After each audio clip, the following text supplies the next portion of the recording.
Hello and welcome to the Cup of Tri Triathlon podcast. We're brought to you every week by our sponsors, oxygenaddict.com. Triathlon coaching with Coach Rob. We are bikehouse.co.uk. For all your cycling needs. And who else are we sponsored by, Helen? My mind's gone blank. Triathlon Box. Triathlonbox.co.uk. To keep everything neat in transition. I tell you what, Helen, it's been one of those days already, hasn't it, eh? Oh, yeah. If there are any product software developers out there who've got ways to record Skype calls, man, if you can find a good way to do it that doesn't crash every third minute, we'll buy it, won't we, Helen? Yeah, definitely. Mine's just disappeared. Has it really? Yeah, it's just gone.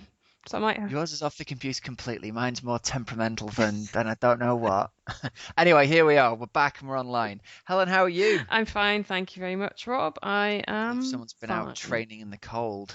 Yeah, we had winter yesterday, it seemed. Yeah, so I was away. I went away for the weekend down to London town, and it was baking down there. Nice. And then I saw your text when I got back, and was it cold up here then? Oh, well, the heavens decided to open. It was, it wasn't freezing. It wasn't like it was minus temperatures, but the heavens opened and it like really, really chucked it down. And then when you can feel water that goes and it goes through your bike shoes, and then your socks are soaked, and then the moment you feel it actually going and sort of going through your back, and you're like, oh God, it's cold. So yeah, I got a little bit cold on my bike, so called it a day. So it really was a perfect Ironman UK race simulation ride then, wasn't it? Yeah, that was what I was thinking. And I was actually thinking when I couldn't see through my right eye for about an hour because the rain was so strong. And I just kept on trying to blink and get rid of probably some crap in the eye, and it just wasn't happening. And then I had my sunglasses on, which is clearly an error in the rain. But obviously, if I took them off, then I wouldn't have any protection over my eyes, and also I wouldn't really be able to see much anyway. So I was just cycling a little bit blind for about an hour, and I thought it's a tough one though, isn't it? You want to have the sunnies on, God, so you got some protection, but at the same time, once the rain gets on there, couldn't see you're a kind thing. of goonered. I could not see a thing. And then I was thinking, right, this is really not very fun. If it was this bad in Bolton, like what would I, and I got that cold, I was thinking, what would I actually do? Would I just say, you know what, screw this, like life's too short? Or would I be man up, Helen, and just keep going? Because it can't rain that heavily for like 6-7 hours. Yes, it can. It's Of course it Bolton. can. Exactly. Yeah, that's the thing. Exactly. It did last year, didn't it? It was absolutely horrendous for the first few hours. Do you remember? Yep. I think you've got to sit down and go, right, if it was like this on race day, what would I Well, wear? yeah, It's totally. like a big thing for anyone racing long distance races. I did Ironman Australia back in the day, and it was freezing in the run up to it. They had like 4 or 5 days of rain, and it was 10 degrees every day. And I ended up going and buying an old tracksuit from a charity shop and doing the whole ride, like having trained in 30 odd degrees every day for No. 4 months. I did the ride in an old like a Shell suit? like a football manager's tracksuit top, 2 sizes too small, so it was kind of tight. That was what I was thinking. But looking back on the photos of it now, I just look like a right spoon. A purple tracksuit top. Oh my God, that sounds quite 80s. Yeah, it was. It was horrendous. But you've got to stay warm, haven't you? I was thinking if this was a 6-hour training ride, would I be going out just wearing a tri-suit? No, that's the thing. And so clearly yesterday I hadn't prepared for bad weather. So it caught me out. And yeah, I was thinking when I got back, okay, fine, I would have taken overshoes. I would have taken a full jacket rather than just a gilet. And I would have put a jacket on. So you went out without a jacket, did you, yesterday? Yep, just had a gilet. I had a gilet, an arm, and no, honestly, it was fine, but I wasn't expecting the rain to come quite when it did. So Man, the problem with living where we do is you ride an hour from your house, you get to the Peak District, and it can be winter in the Peak District in an hour's time, can't it? yeah. I remember riding over to the Goit Valley Oh, nice. and starting up there, and it was sort of sleeting on me in June. And I remember I've got it written in a training diary in block capital letters so big it makes me laugh still. Always take a rain jacket to the Peak District. Like the middle of summer, and you think it's going to be a beautiful day. Yeah, it is. So there you go. Bad prep. Yeah. I don't know. But you know what? Tough ride, great training. Exactly. So I was an hour short of what I was meant to do, but I kind of think no, it What was did you get done? Did you get 5 hours done? 5 hours. Well done. So That's a solid and a ride when and you're a cold the whole time. well, no, and I'd say I was really like the rain probably started around 3 and 3/4 hours. So I had a good Okay. hour and a quarter of riding in the pissing rain with not much. Yeah, Yeah, right when you've had yeah, enough. You don't need that, do no, you? no. And nutrition update this week, Rob. One peanut butter wrap, one honey wrap, and a Cliff Bar. So we're slowly getting towards the kind of calories a normal human would eat in an hour, aren't we? Yeah. So hey, got a few more weeks to build up those calories. We need to get some kind of like aid station thing. You know how they force feed geese when we need to get someone at the roadside, get rich at the roadside with like those like icing sugar bags that they use on cakes with gel in, and you can kind of pop your head back, and you can squirt 300 calories down your neck, and you can set off again. Oh God, yeah, like a factory. In you Yeah, come, squirt. Carry on. factory calories, and off you go. Oh God. Yeah. Anyway, working on it, working on it. So Good for you. yeah. That's good. Well done, mate. Tough ride done in the rain. Got Thanks. some more calories in, 2 boxes ticked. Yeah. Yeah. Have you kind of recovered the enthusiasm yet? Because that's always the thing that goes, isn't it, during What the after the back end of a rain? ride like that? You know, and you're like, somebody offer me 100 quid and you can have all this bike. I spent an hour cleaning the damn thing afterwards. That was what made it even worse. It's like, well, I can't go out on my bike again now until I've cleaned it. Yeah. Yeah. So I have a nice shiny bike to go out next time I have to go out for another few hours. I've got to the point whereby I want to ride somewhere for a reason rather than just riding around in sort of what it feels to me like riding around in circles for 5 hours. Yeah. So in a way, I want to like get a train somewhere and then ride home because then it's like I Yeah. know I'm No, I know what you mean. getting home. Oh, it's a psychological You've mind kind of games, got to isn't set it? yourself that's a beautiful thing with a power meter. You can set yourself like a target and divide the ride into chunks and go, right, the target of this lap is this. But you've got to be in a really specific mindset, haven't you? Yeah, yeah. Yet to get to that specific mindset, but we'll work our way there, Rob. We've got a few more weeks. It's all going to be over in a few weeks, Helen. You got to Thank, get yourself there, mate. thank blooming God. I've got to that point now. That's the 4 week slump, isn't it, or the 5 week slump where you just like, the race is still miles away, and I've just had enough of training. I've just had enough. I'm done with it. On the edge. Yeah, woman on the On the edge. edge. Yeah. I'm going out for my long ride tomorrow, so I'm hoping the weather's going to be kind. Oh, Gonna try and stack I don't know what. See how long I've got between the opening hours of, of my son's childcare tomorrow to try and get a long ride in. now you're clearly going to go hills, aren't you? Yeah, I'm gonna be going up and down every hill in the Peak District tomorrow. Fantastic. The new skin suit just arrived, Helen. Oh, tell me. The new Team Oxygen Addict kit just got delivered, and we've got these what can only be described as specialist lycra wear. What? As You know in, those proper sort of Matt Botterill speed suit type as in things, like aero, full on aero, like giving. full on aero Yep. suits. I took it out of the packet and I was like, this has shrunk in the wash. It's Xander could wear it, no problems. It's fresh out of the packet. Looks like the kind of thing he wears at the beach. It's about that side. Oh my. And you put it on and it stretches like a super duper suit. It's Oh incredible. wow. And it's comfy? Oh, it's brilliant. Decent Yeah. padding? It's like wearing a second skin. It's really, really good.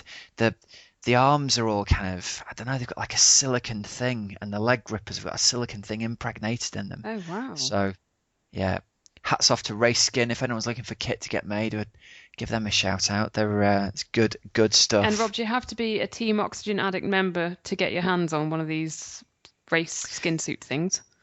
I don't know actually. The thing with it is you had to have a batch of the kit made. Yeah.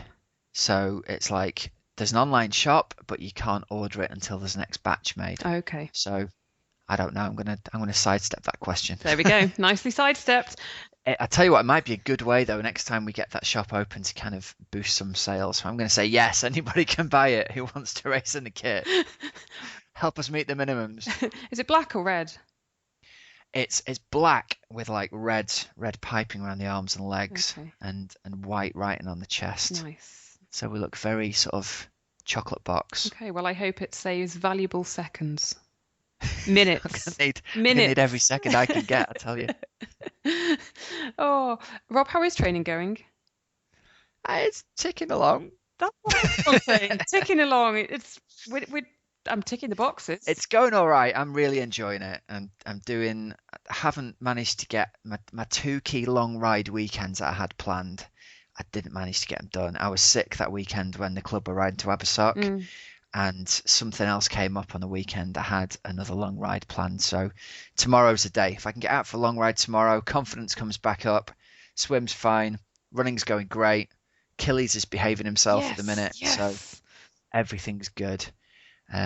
So yeah, Oh, that's watch nice. this space. Watch this space. So everyone's ticking along and we're all getting it done and race season is very much underway and I'm going to be the slowest man in a skin suit this season. I've got no business wearing it whatsoever.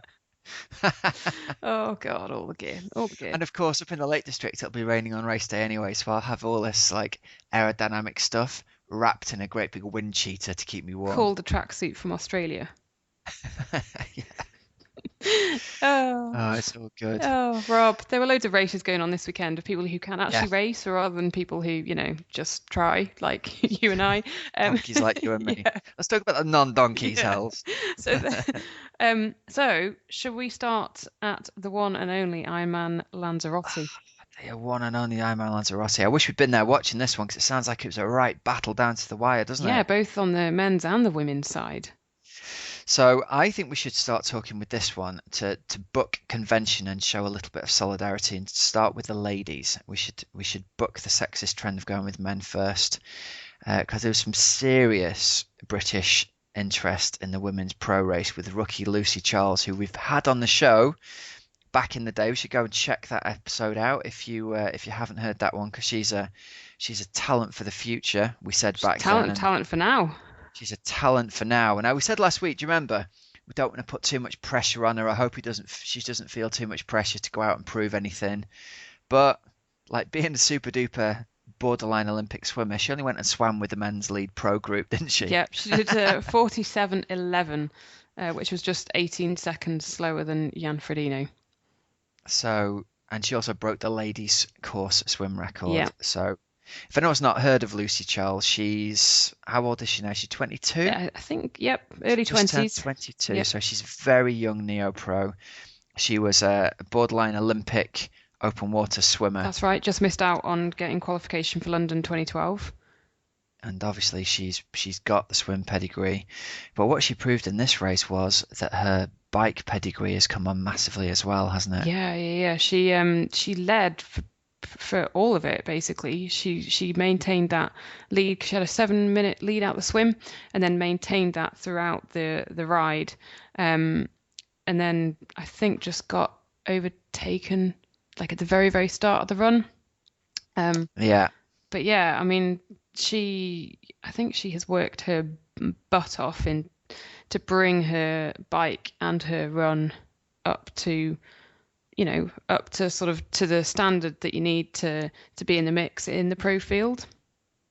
Well, she was a very good runner at Bolton, wasn't she? It was obvious. We were watching her run, and Yeah. she can really, really run. And it was like the bike was if anything was a weakness for her, the bike was it. And like saying that, she was the fastest age grouper and everything, so she's clearly very talented. But I think she got caught by Tondeur just at the end of the bike ride, so she led the whole way into T2, which will be a massive confidence boost for her, won't it, to get off the bike either in first or second and neck. So that's really good. She had 14 minutes on Tondeur, I believe, coming out the water, or Tina Holst, and I then think it was Tina Holst, wasn't it? yeah, Tina Holst just caught her at T2. So that amazing swim of hers, it just goes to show, doesn't it? You totally can make a massive difference to your race by being a great swimmer. Yeah, absolutely. So no, really, really impressive. And I think what was really brilliant in the race was that Tina Holst had sort of overtaken her, so she dropped back into second. And then I think last year's winner, Diana Riesler of Germany, caught her as well, but basically she fended her off. So she stayed in a podium position. So she could have easily dropped down into fourth, because I think by that point Tondeur must have sort of come past. Mm. Yeah, but Lucy Charles held on, so that is brilliant. Good stuff, yeah. 3:27 marathon is really solid in Lanzarote. Fastest ladies marathon of the day was 3:10. So, hats off to her. Well done, Lucy. First pro race on the podium. Absolutely brilliant. She paid for a trip. She's got a bit of money in the bank. We should try and get her back on and have a chat about it, actually, shouldn't we? Yeah, you should do. That'd be good. Yeah, She's done well. See if we can get in contact with her for next week. Follow up with her again. And then... She might not be back in the country, actually, yet after probably lying on the beach somewhere absolutely goosed. So Tina Holst took the win of Denmark in 10:02. Alexandra Tondeur of Belgium, her run got her on the podium 10:04. Lucy Charles third, 10:10. Diana Riesler, the defending champion, 10:24. And then Caroline Livesey, last year got on the podium. This year was fifth in 10:28. Good stuff. Good. Now over in the men's race, this was always going to be shaping up to be a top race because it was Frodeno's return to competition, wasn't it? Yeah, after his injury. Yeah, what was it he did? Do you remember? I think it was, I want to say Achilles. It was something like that. Yeah, all feeling the pain. And the dark horse who we mentioned because fan of the show, and we're still trying to line up an interview with him, Jesse Thomas, who we met after Ironman Wales, who was such a nice guy. I kind of had like real hopes for him in this race and was thinking, well, he's built like me, he's a super skinny dude, and the hilly bike course was really going to suit him. Obviously, Wales really suited him. And he's a tremendous all-round athlete. And now I was following along a little bit online, and what I didn't realize, something I picked up from the Who's It's website, Torsten's website, apparently Frodeno really struggled getting his helmet on. Yeah, he in T1 he basically dropped 2 minutes because he had a problem with his helmet. And that was a 2-minute. Yeah, so we'll spoil the finish really. Jesse Thomas ends up winning it with a 2:46 marathon, which at 3 minutes better than Jan Frodeno. That's a serious run pedigree, isn't it? That's amazing, isn't it? Especially after such a tough bike course as well. Yeah, amazing. So ran his way through. And I think now, imagine that you've won your first Ironman at Ironman Wales off no specific preparation. You've won your second Ironman at Lanzarote. Quality pro field there. You've got, obviously, Frodeno's a superstar of the sport. It's got to do tons for your confidence, hasn't it, going into Kona? Yeah, for sure. I saw something from Matt Dixon, his coach, because he's purple patch. And Matt Dixon said something like, this is not a freak result or anything like that. This isn't like America's New Hope. Like, he is...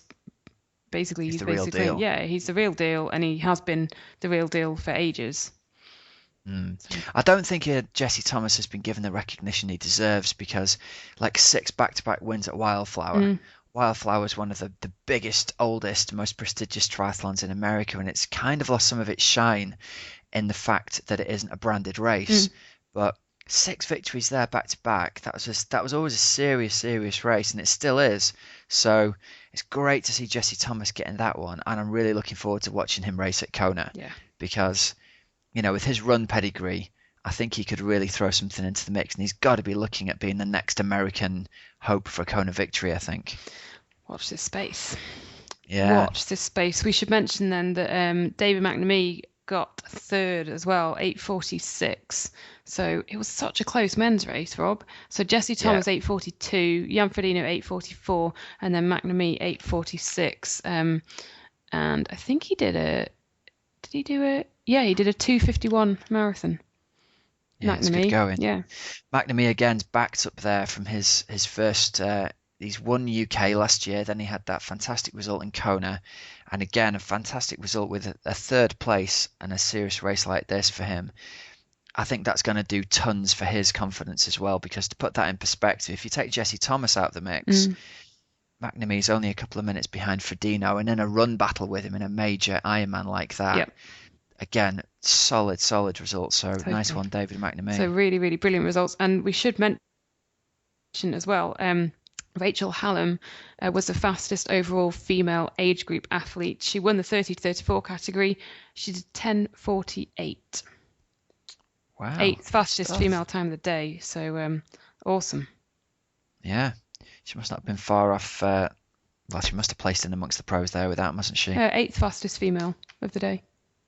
Jolly good. You just said that, and I Yeah, clearly it's all wasn't right. listening. Don't worry. I repeat it. I can tell you again if you want. So yeah, It's Rachel usually Hallam. pretty good for me to get it within the first two times held. Rachel Hallam was the eighth fastest female of the day at Lanzarote, Rob.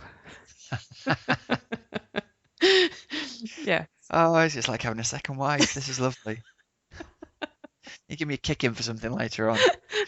Right, come on, let's go somewhere else. Let's go to Ironman 70.3 Barcelona. Let's do that indeed. So yeah, this one again was really brilliant for GB in that Emma Pallant got second in 4:41. So what she got? Did she get third at Mallorca recently in the peeing rain? Yeah. So yeah, absolutely fantastic. So in the women's race, it was won by Emma Billam of Switzerland in 4:38. She's an awesome athlete. I met her at the 70.3 World Championships last year, but she had a really like a pants race there, as in not what she was hoping for. But she still got 10th, didn't she, at the Worlds? Did I? So I was thinking wrong person then. I did meet her. Sorry, Emma. I was thinking someone else. Well, maybe she was just disappointed with 10th place. Maybe that's what it was. Yeah, but anyway, what I'm trying to say is she is an awesome athlete. And a nice person to boot. Correct. Really, really nice. So 4:38, Emma Pallant second in 4:41, and Bianca Sturer of Austria third in 4:49. Nikki Bartlett was fifth in 4:54. Top stuff. And Emma Pallant ran 1:20. Awesome. So brilliant. Fastest half marathon, and ran away past three people to get into second. It was really good going, hey? Oh, that's really cool, isn't it? Yeah, quality and athlete. She's always going to have that run as her weapon. Yeah, I think her swim's slowly improving as well. Yeah. She's chipping away at it. So she was about a minute behind Emma Billam out of the water. So that's massive improvements. Massive improvements. Well done, Emma Pallant. Yep, well done. Good stuff. Right, men's race was taken out by Patrick Nielsen of Sweden, 4:04. Maurice Clavel of Germany in 4:05, and Sylvain Soudry in 4:11.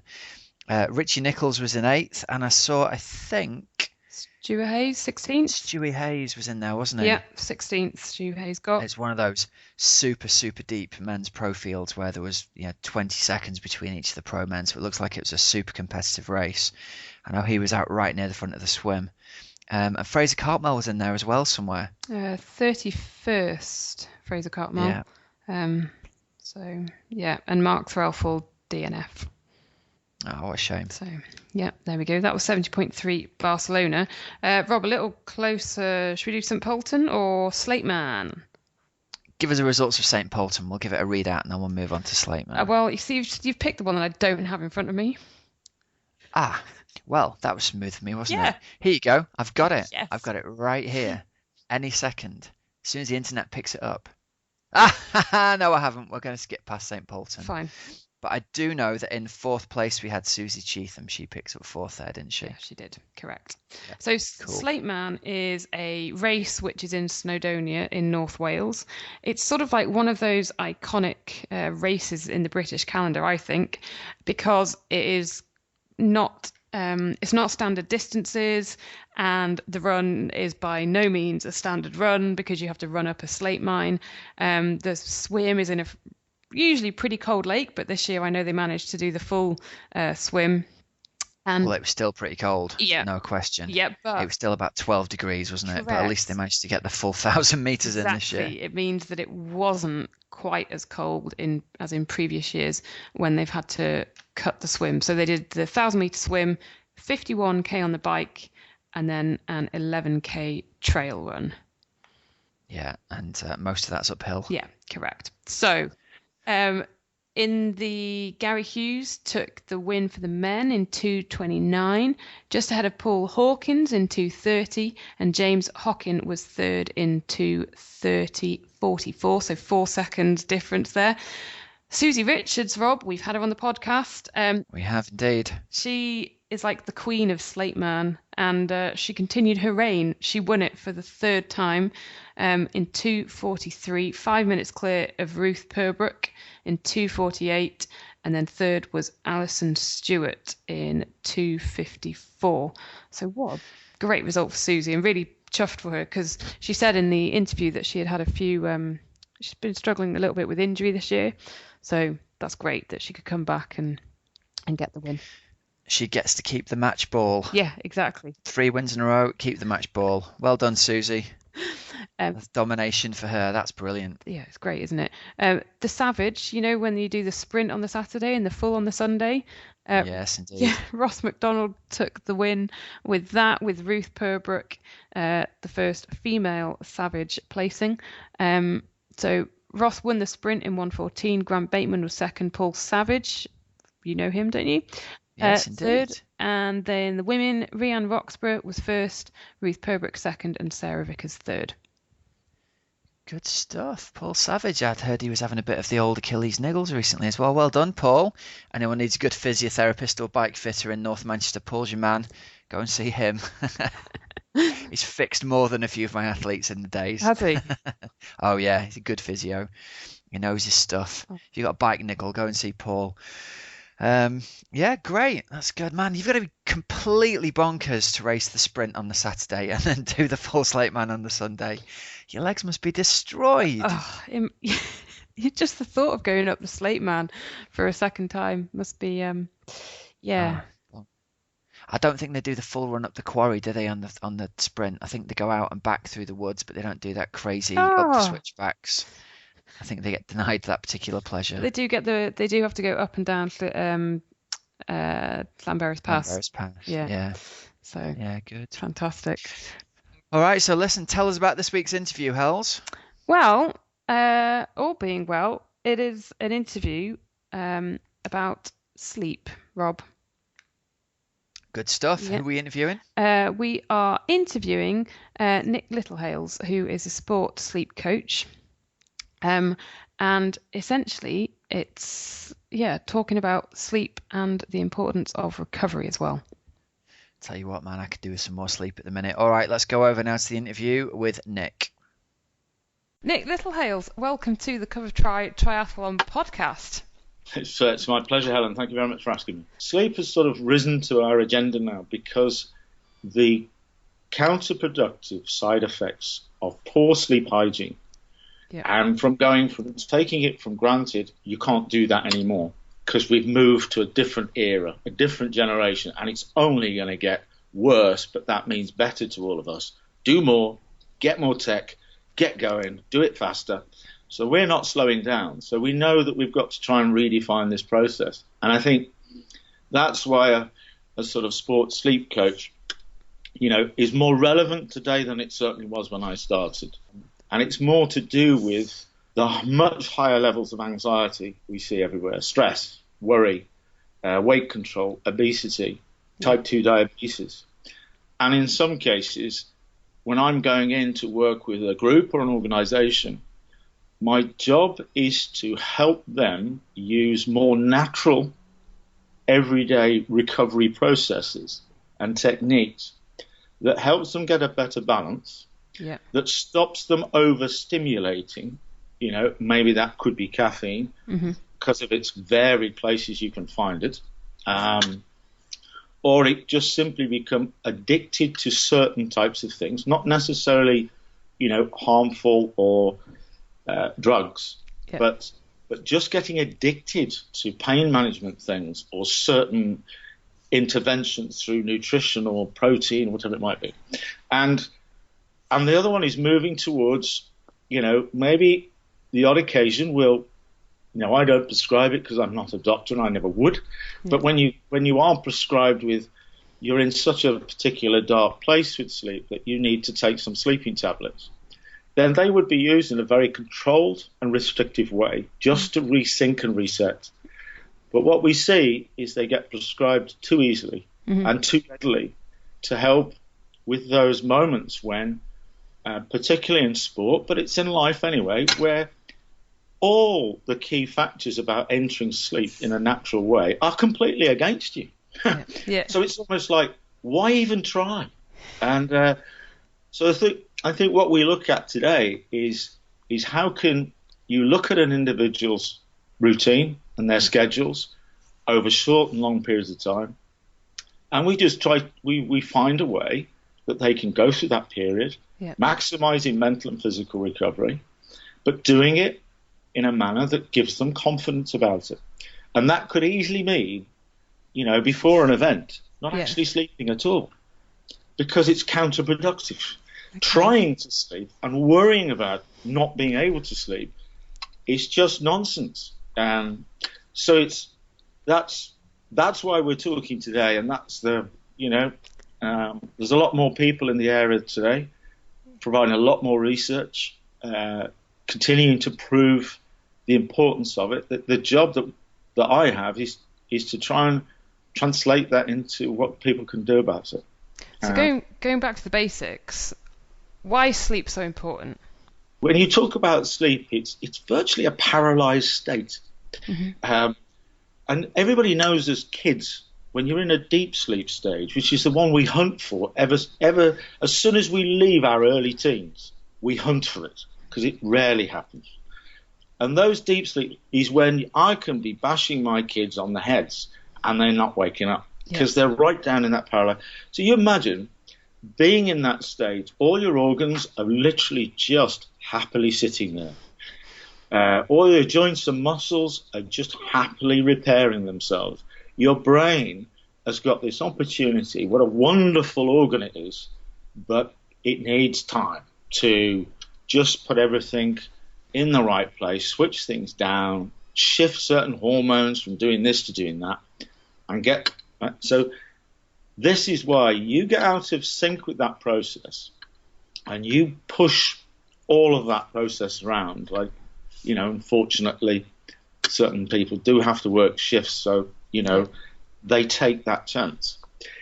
Is that it does affect everything, and whereas we've looked at it and gone, well, okay, I didn't sleep really well last night, and I'm still going to work, I'm still going to the gym, still meeting my friends, and I've still got to do the business accounts. I really slept well last night, so I'm going to do the accounts even faster. I'm going to do even more hours at work. I'm going to see more friends. You know what I mean? We don't do this. We just get up, and however well or badly we've recovered, we do our day. So once you start, because now we can, I've always believed this, but now we can actually see it. Yeah. So alertness, reaction times, decision making, memory retention, anger management, relationships, are some mood and motivation. All of those factors come into play if you're not approaching sleep in that way and looking at it like that, as when your body wants to do things and why it wants to do things. And the other aspect is you can also see that cardiovascular, you can raise your performance cardiovascularly, you can raise stamina, you can raise other things in those areas of more physical performance by getting this right. Mm. So, but in principle, I think for everybody listening, if you adopt, sleep hygiene is confusing in itself, Ellen. Yes, yeah. Have I got to wash my hands, whatever it is. Is that if you just redefine your approach to this subject, you start to see the personal benefits to yourself, the personal performance factors.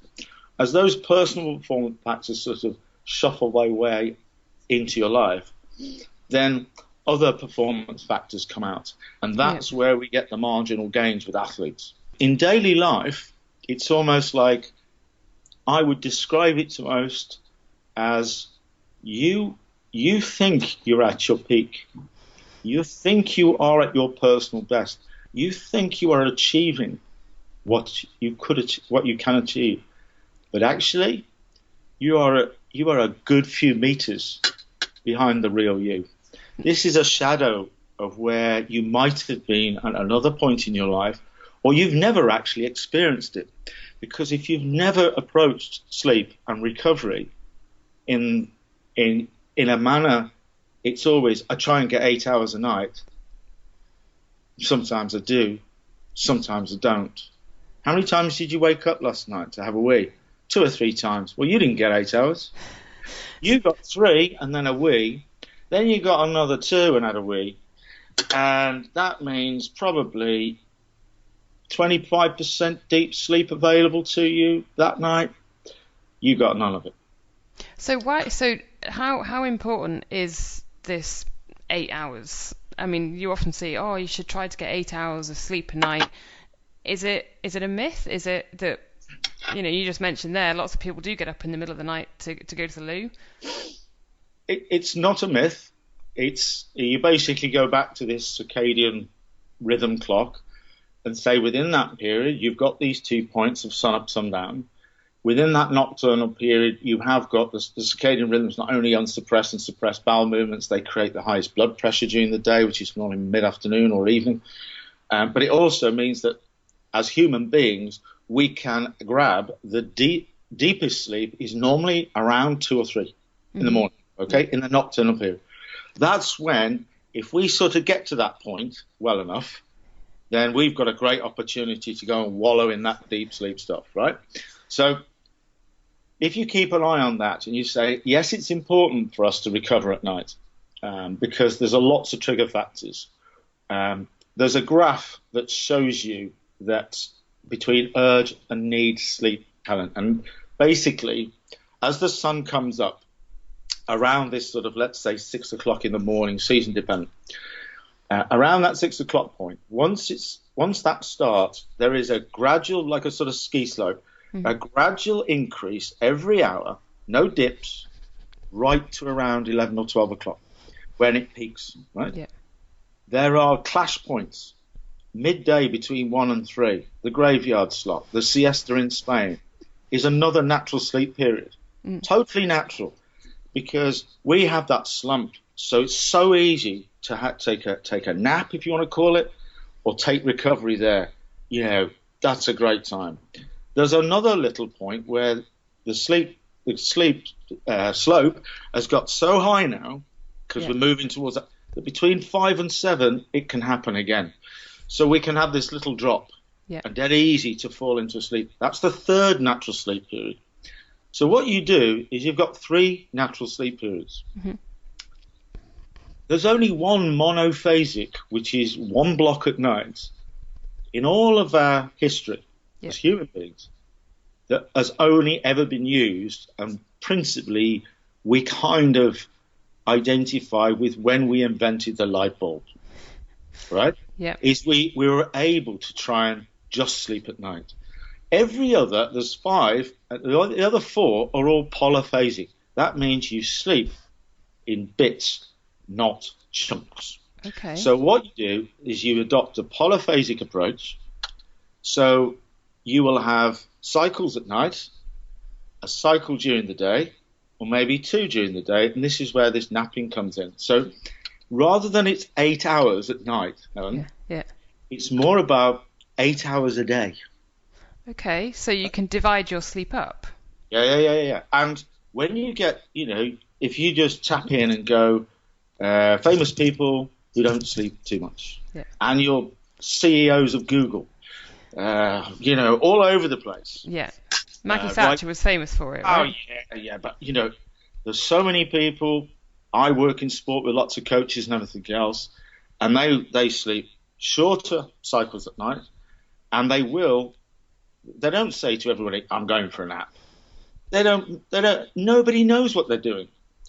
But they don't do anything between 2 and 3. They're just going back to the room to get some stuff. They're just, going for some lunch. They're just going for a swim, whatever it is. They just go away, and they'll find some time to maybe take a 30 or 90-minute nap. And even early evening, if it's an evening game, a late night event, then they'll grab it when it's time's right. So it's kind of like if you're trying to nap, take a 30-minute at 11 o'clock in the day, 11 o'clock in the morning. There's nothing helping you to do that. There's no natural thing. No, it's not. Yeah. So the 8 hours thing, there's basically my sort of R90 technique that I use is based on the 7 key sleep recovery indicators. The 7 little areas that you just look into, checkbox them, and if you can make a little step, 7 little steps in those 7 little areas, you'll start to aggregate up to having some real positive steps before your recovery. Throw sleep to one side.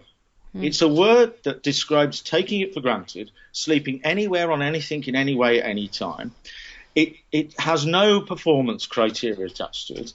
You don't really want to do it, but you have to because you've got to wake up. So there is one particular period that sort of dominates how you measure sleep. It's all about a series of stages, which I think everybody will be aware of. And these stages of sleep will sort of occur during a 90-minute cycle period. Yep. It doesn't tend to happen shorter. That's why we have a sort of controlled 30-minute nap. The 26 minutes for a long-haul pilot is it doesn't happen that easily but within 90 minutes, people can wander through deep sleep, REM sleep, non-REM sleep, light sleep stages. And to get a sort of balance of all of those takes about 90 minutes. So if you just look at sleep in 90-minute cycles rather than hours, I will give you mine very quickly, which is pretty common to everybody, okay? Yep.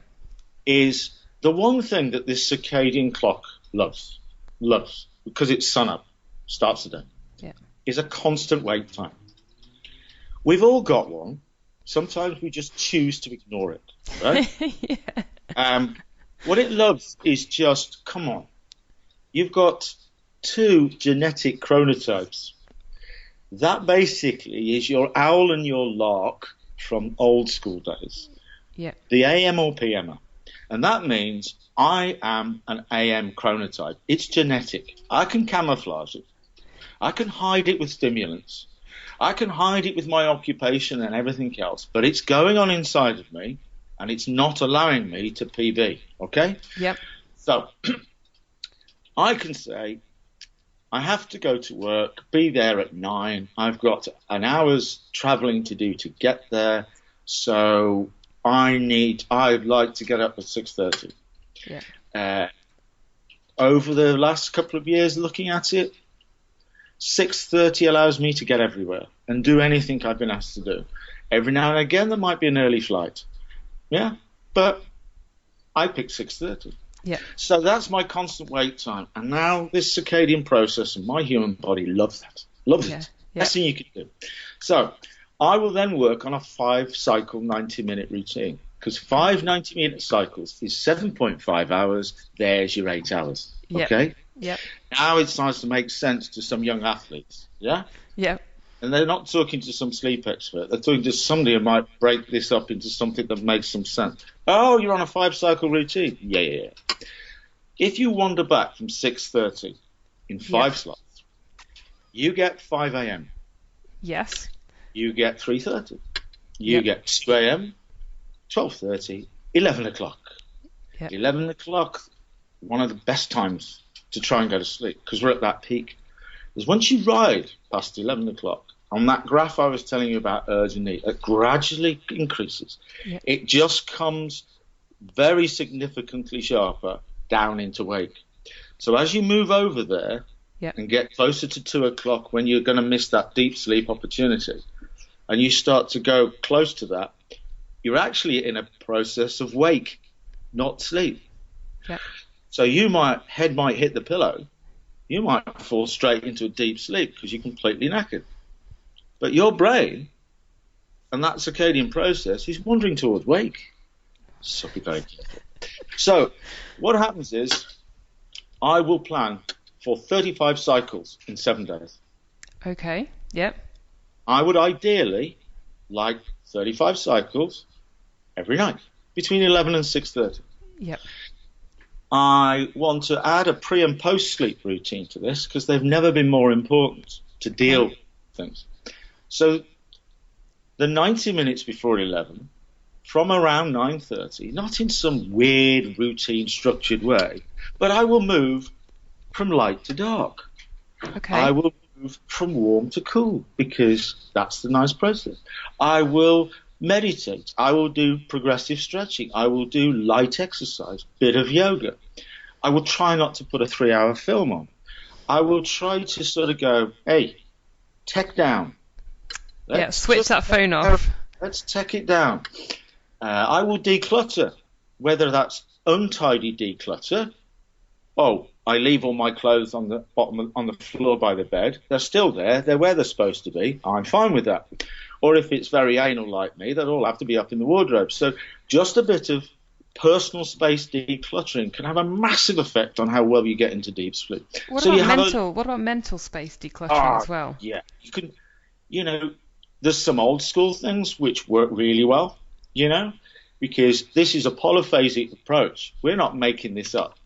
This is what we used to do. We just developed a light bulb, to say, and we've changed it. So you just got certain things.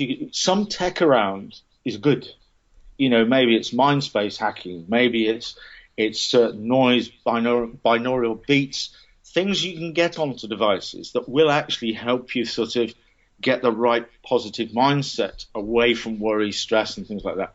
But even just I've got my schedule on my pad, on my phone, in a cloud, everywhere, isn't it?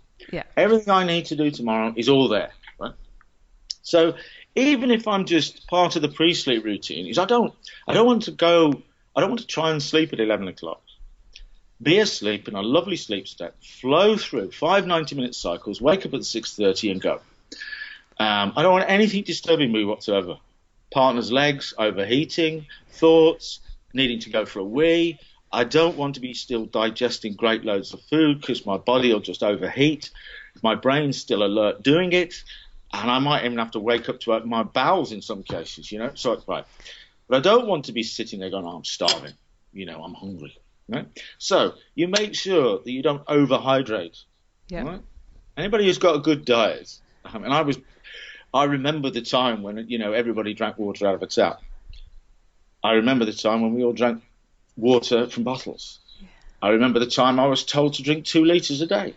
In sport, not everywhere, but because we've got a much better dietary control and nutritional plan, and you're getting more of that fresh food and fruit into your life, you need to know how much water's in some of these stuff, because you can overhydrate.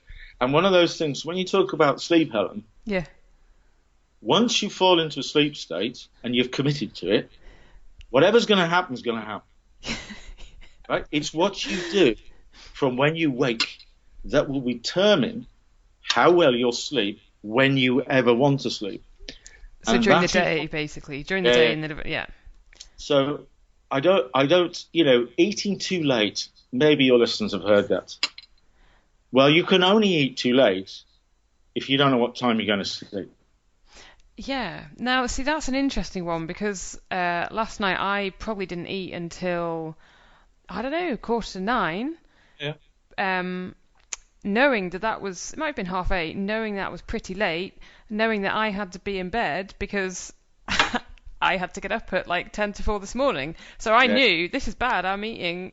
And so surely you should try to avoid eating a lot straight before bed. But this is where it's difficult. This is when it's difficult, isn't it? So I set off day 1 of 7. And if there was nothing in the way, I'd start pre-sleep about 9:30. I'd curl up in bed, fall asleep for around 11. Yeah. Wander all the way through my 5 cycles, wake up and go again. Look at my 7-day schedule, no chance. We can't get 8 hours every night. We might do some catch-ups, trying to sleep early or sleeping later. We have a constant wait time for most of the days, but not all the days, because we'll bypass it. Do we actually know what time we're going to sleep tonight? It really just gets a bit of a worrying pressure as we start to get closer to the point where we've got to get up, which is what you've just said. So immediately what happens is I just look at a 7-day cycle with an athlete like yourself, right? You look at that schedule, you've got the whole schedule for the season, right? And you can just look at everything that's happening. You can cut it down into chunks and periods, quarters, months, whatever it might be. And then you get this 7-day flow. And across those 7 days, what we'll look at is, can we get 35 cycles from those 7 days. Yeah. On certain nights, we've got events, we've got recovery days, we've got training times, we've got school, birthday parties, social engagements, you name it, and sponsorship days. So across that, we'll go, right, day 1, you can get 5 between 11 and 6:30. Day 2, you can get 11 until 6:30. Okay? Yeah. Starts at 9:30, finishes 6:30. Right. Day 3. Now, really, I'm not going to be able to get sleep to 12:30, which is my next slot along, Helen, isn't it? Okay. Keeping in harmony. I'm not sleeping in 90-minute chunks, waking up and then doing it again. It's just trying to have some harmony to what you're doing with this circadian process, trying to allow the brain to work in this way, because it would love it if it could do it naturally. So I just go 12. So that's 4 cycles there. On day 4, there is an opportunity to grab a 30 or 90-minute cycle. Those are the 2 I work with because they're common. Between 1 and 3.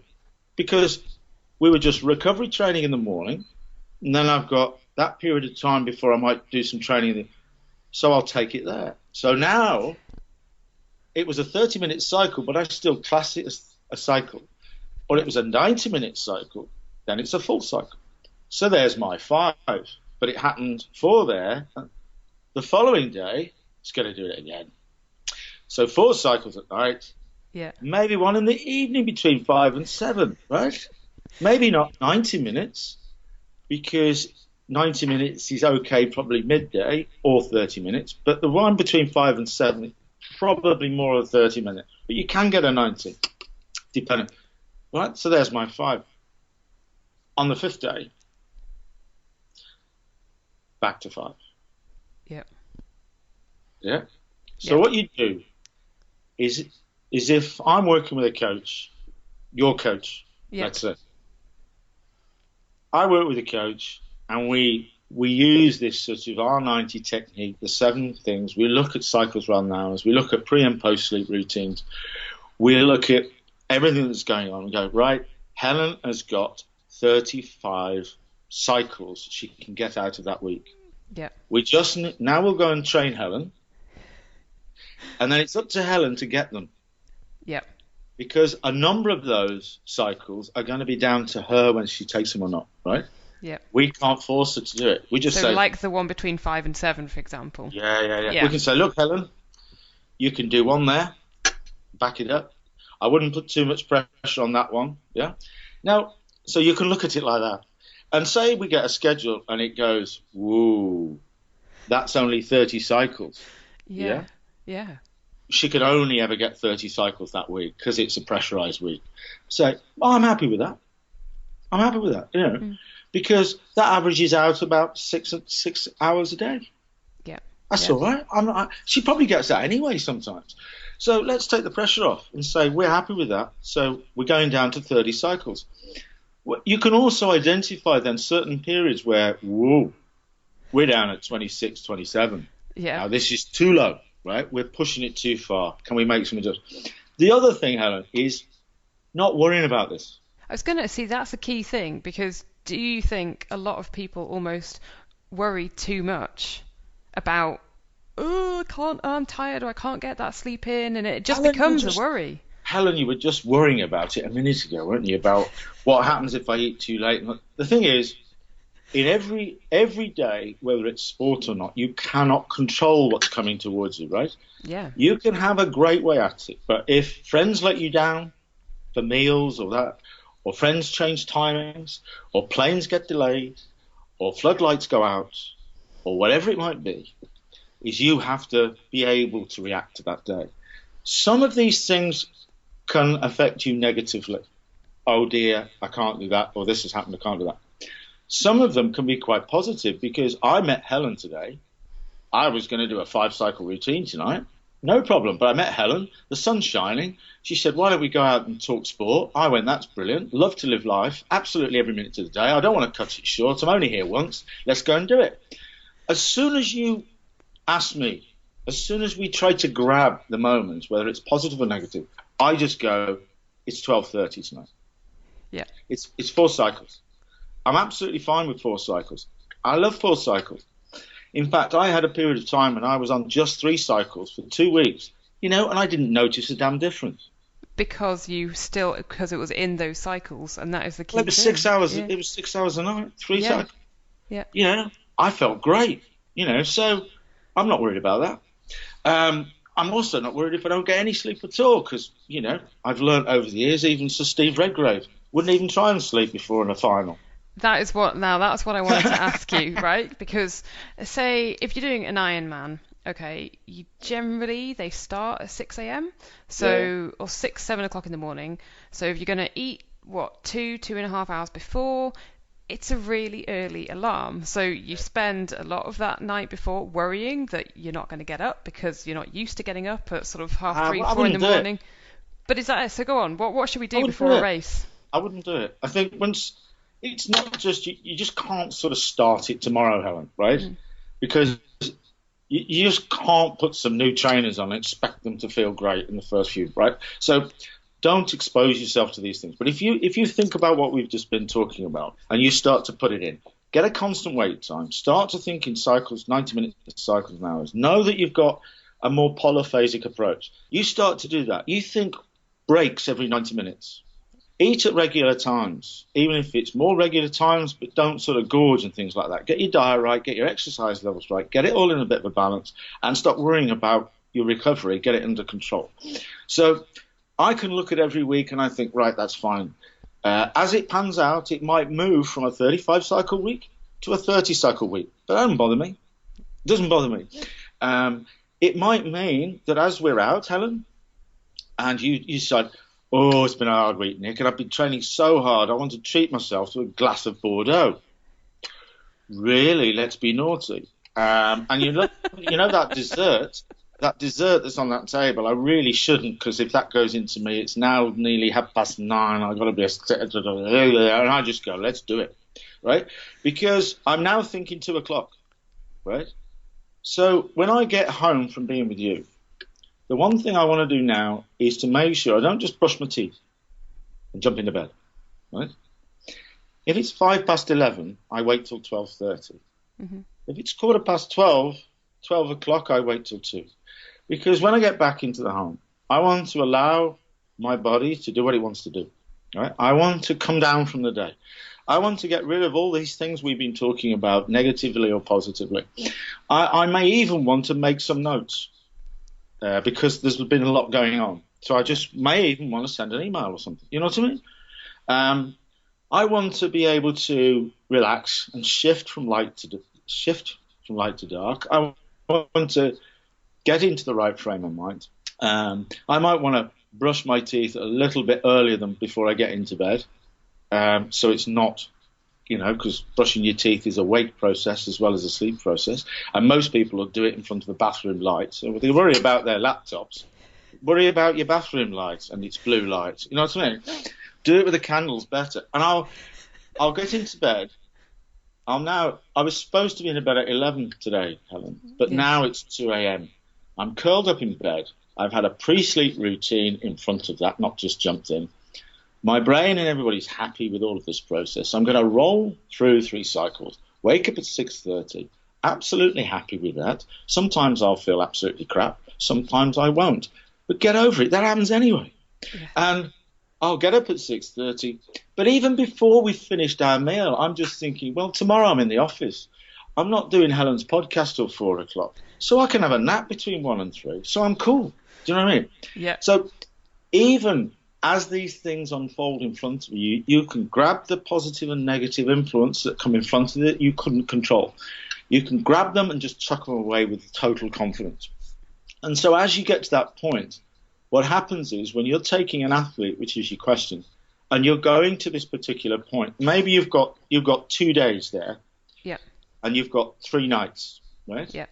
And what you've done is that we've wandered towards that period, yeah? We've used the opportunity to shift you around, and you've done it as well, of moving from 5 to 4 to 3. Yeah. Bouts of 2, yeah, in a sleep-restricted process. That's what you do in a clinic, restrict it. So all the time you've got the opportunity to reset yourself. Yeah. because you just go 3:30 into 6:30 if you're getting a bit of an insomniacal tendency going on. You just do it yourself, right? Yeah. Simple, Yeah. isn't it? See how much more confident you are? And you can play. And so what happens is, as we move towards that, and training either goes up or down, you're trying to moderate that, and you get closer and closer, we just go, let's go for 5 cycles that night, okay? Yeah. Because you're confident. You're confident about these 5 cycles. You've done them before. You know how it works. We know what we do here. And what you're confident about is you're not worrying about what's going to happen over the next 2 nights. Yep. So you'll do it well and go, oh, can't wait. Fresh linen on the bed, I'm off, right? Yeah. Yeah. And so you wake up that day, you do that sort of that whole, and then you don't even try and sleep the night before the event, because during the course of that following day, you can put in another nap. Yeah. You can put in another. It's much better to think of a mental and physical recovery period. Let's get 21st century. This is not sleeping. Yeah. This is mental and physical recovery, and you want to put 5 of those cycles in that night. Then the following 24 hours, you're going to do it midday that day or early evening. Then you're not going to sleep that night at all, that following night, because you've got to be up at, what was it, 6 o'clock? Like 4 in the morning, 3:30. 4 in the morning. So which wake time would you pick for me doing that? I would go with 2, 3:30. I was going to go 3:30. Go 3:30.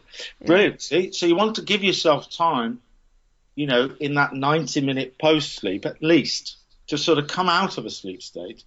But hang on a minute. What's the point? You could use, if you can grab something during the run-up to it, during midday and evening, then when you get, so now you're shifting what you're doing. So don't be around people who are all going to bed at 10 o'clock. That'll just mess you. So you can actually plan certain things in. You're going to eat at 10 or 11 o'clock, right? So maybe you put something in so you don't feel hungry along that route. Shift around a little bit. Yeah. Because that circadian process is there as well, isn't it? You'll get towards that particular time, and you can say, well, maybe if I can do some physical positive recovery things, that's good, because I would do those anyway. Progressive stretching, meditation, yoga, certain things. I can also do some positive mind recovery things, right? Yeah. So I had one athlete, very, very Olympic gold medal, wonderful, got a lot in his bag. Yeah. Everybody else is trying to sleep and not, wandering around like a caged animal, falling into little naps, waking up. So mind recovery things, you could do mind hacks with tech, you could do also things, but watching his best moments. Okay. Yeah. What's his best moments? It's like, whoa, that was good. You remember the pressure before that? Psychologically preparing yourself. Yeah. For the following day, for your big race. Using the adrenaline that's building up in a positive manner, not to go out sort of heavily exercising, but it's sort of use it in a positive way. I'm ready for this. Yeah. That's how good I was. So there's all that sort of sports psychology bit about it. And it is recovery, because trying to sleep and still worrying about whether you're going to achieve what you want tomorrow, you might as well be using all of that adrenaline and and worry and anxiety to focus it on, I'm here, I'm going to knock this one out, right? I'm going to be positive. So let's do that. Let's hydrate. Let's keep fueled up. Let's make sure the bowel and bladder are open. Let's, maybe I'll just, listen to some of my favorite chill out music, or it's something that you've created. I mean, I've got, I do stupid things, Helen, but it sounds a bit bizarre. But actually, we just, got one of them to do what they normally do, is read bedtime stories to the 2 young kids, right? Yeah. Yep. So I said, record it on your device. Why? I said, well, you can listen to that. Yeah. And that will give you this lovely mindset of what's really important. What's really important. You can hear them breathing. You can hear them making little comments. It's not going to be negative. It'll just give you. It's a lovely recovery hour, maybe um, or even might help you get to sleep. Yeah. If you were lying on the bed, just listening to that, and suddenly you realise you were asleep for a couple of cycles. You know what I mean? And so sometimes when you start to look at it, because I've got those timings, haven't I? You immediately go, I think that could be easily 3:30. To do that, to get there, to get up, fuel, hydrate, don't rush into it. Don't bother. What are you going to do? Go to bed at 8 o'clock to try and catch up? It's not going to. So, there'll be some people listening who go, I love sleep and I sleep a lot. And I've heard this all my life, right? Yeah. I like it from boxers who like to get 10 or 12 hours a day, all this sort of stuff. And I couldn't last on. I think if you put this structure in, what you're able to do is find out exactly what you need and what works for you. And what works for you. Because if you're one of these people at the end of the scale, where they can literally, do 2 cycles, 4.5 hours. Yeah. A lot of people do it. So if you found that, then what you're basically doing is wasting a hell of a lot of valuable lifetime doing nothing without benefits. Yeah. So don't waste valuable time doing this. But you might find out that you need 6 cycles, a 9-hour period. It could be something unique to your sport. It could be unique to you and your metabolism, your makeup. You can use this process to really fine tune what you're doing. And then if you do anything else, so you would just stick in the browser circadian rhythms, just research that for a bit. Yeah. Find something that is understandable to you and just look at it and realize you're a human being, not Helen. Okay? This is your body, your brain, right? Yeah. Next one is if you don't know what your chronotype, then if you tap in, test your chronotype, you'll probably come up with Munich University. Yeah. You'll be able to do a little questionnaire and it'll tell you what your chronotype is. But basically, you'll know it. Yeah. You'll know it. It's in there. Know that and make sure that whatever you're doing, if it's something that's not in your control, then learn how to minimize the effects of doing something when your chronotype is not at its best. Yeah. Every opportunity you've got, avoid having things that impact on you when you know your chronotype is fighting you. And also take advantage of when it isn't. So being a morning chronotype, I'll do all my business accounts, in the morning. Yeah. Everything will add up. I won't check a single figure, right? If I do it in the afternoon, I'm starting to question whether 1 and 1 is 2. Yeah. Yeah. It just doesn't look right. I don't trust the number at the end. I keep looking. So all of these little factors will make. Think in cycles rather than hours, because don't waste valuable time doing this without benefits. It's not about quality and quantity. You do have to have this sort of recovery period in any 24-hour, but let's not just be random. I try to get 8 hours and I sleep okay, and sometimes I don't, because that's just not an approach. Yeah. Forget sleep. That's just something. Think of mental and physical recovery periods. Yeah. Think of pre and post sleep routines. The other part of those 7 is getting a better balance between activity and recovery. You've actually got more recovery hours than you've got active hours. So what you need to do is, if you're really out of sync with this, then that's going to really not help you, really be an obstacle to getting proper recovery. You need to be really careful about that. So really have a better balance of that. The last 2 is just your environment and the products you use to sleep on. There's so many restrictions on the homes we choose, the size of the rooms and all sorts of stuff, right? Yeah, yeah. So let's just put that to one side. They're all barriers. So what we need to do is whatever we put into this sleeping room, sometimes called a bedroom, it's my mental and physical recovery room, isn't it? Yeah. Change its title. We've already got negatives. It's facing the wrong direction. The sun's going to come up and warm us up. It's not big enough to get the right stuff in it. It's like that, it's like that, like that. It's in a city, so it's noisy. So we got all these. So whatever we put in this room has got to be to help us mentally and physically recover. If it's not doing that, why are we putting it in? If you just do that, then you'll realize that probably all the tech, all the TVs, stimulating colours, stimulating pictures, you'll realise that there's quite a lot of things that are actually not ticking boxes for you to mentally and physically recover right. So even if you love your sleeping partner to bits, when you go into a sleep state, you will turn away from each other and create your own sleeping space. And you will not want to be near them again until morning. So you need that space. Otherwise, overheating, partner disturbance is just going to be maximised. So it's all these little factors. And the one area is, in sport, we do know that there is certain equipment, nutritional plans and everything else, but there's certain equipment that can make a difference. I've got one mattress that ticks every single box that you want it to do. It's just to help that process work.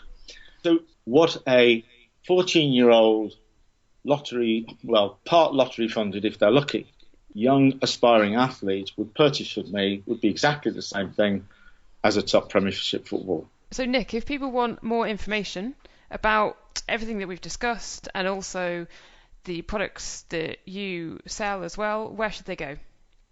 The website and place to go is sportsleepcoach.com. Anybody who doesn't want to sort of redefine their approach to sleep, let's hope if they listen to your podcast today, they might change their mind. Right, cool little interview there, and I think we all know the importance of recovery and sleep, don't we, Hals? Let's move on to Coach's Couch this week. Yeah. Who was our question from? Was it Ashley Stewart? Yeah, that's right. So Ashley Stewart got in touch with us on Twitter. We're at Cup of Tri. And Ashley says, how do I get my half marathon time down while also still doing 3 bikes and 3 swims a week? Oh, I tell you what, it's the difficult question, that one of trying to serve more than 2 masters. I think my best advice on this one is going to be that you've got to decide what's more important to you. You've got to decide that you're either a triathlete for the season who's going to run a half marathon as part of the training, or that you're training for a half marathon and you're going to try and keep your biking and your swimming ticking over at the same time. So one thing I would say is it's not unusual, and people who come from a running background in particular tend to think they're used to running 6 times a week in general, and they think that their running is going to lose something when they cut out 3 runs a week in order to be able to swim and bike as well. It's not unusual for them to actually not lose anything, but in fact get better when they replace 3 of those sort of steady aerobic runs with bike workouts instead, because the heart and lungs are still getting that great workout, the muscles are still getting that great workout, and their ligaments and tendons are kept strong and in shape by the 3 runs a week they're going. So my best advice on this one is, I think you're going to find that you're going to get fitter than you think for your half marathon by doing your standard training for triathlon, and just make sure that the 3 runs you do have got the specificity building up to the race that you need. So make sure you build up your long run to the duration where it's just a bit longer than the half marathon, and make sure you've got one sort of tempo race pace type effort at the pace you're going to be racing at in your half marathon, and kind of gradually extend that across time in the 6 to 8 weeks leading up to the race. So you might start with 4 miles at half marathon race pace and go 4 miles, 6 miles, 8 miles, maybe with the strongest athletes up to 10 miles at half marathon pace, or break those up into chunks of intervals at 1 mile or 2 miles. And just see where the cards fall, and I think you'll be surprised how well you actually do in terms of a performance at a half marathon on the way to a triathlon performance. Awesome. Cool. Well, that's pretty much all the time we've got for this week, Hells. We're going to have to wrap it up. We are pushed for time. So listen, everyone, thanks ever so much for listening. If you want to get in touch, it's at Cup of Tri on Twitter, or we've got a Facebook account on there as well, which we occasionally check. But Twitter's probably the best way. If you've got any questions for Coach's Couch, you can email them through to Coach Rob Wilby at oxygenaddict.com. And thanks very much for listening. Until next week, I'm Coach Rob Wilby. I'm Helen Murray. And you've been listening to the Cup of Tri Triathlon podcast. Until next week, thanks everyone.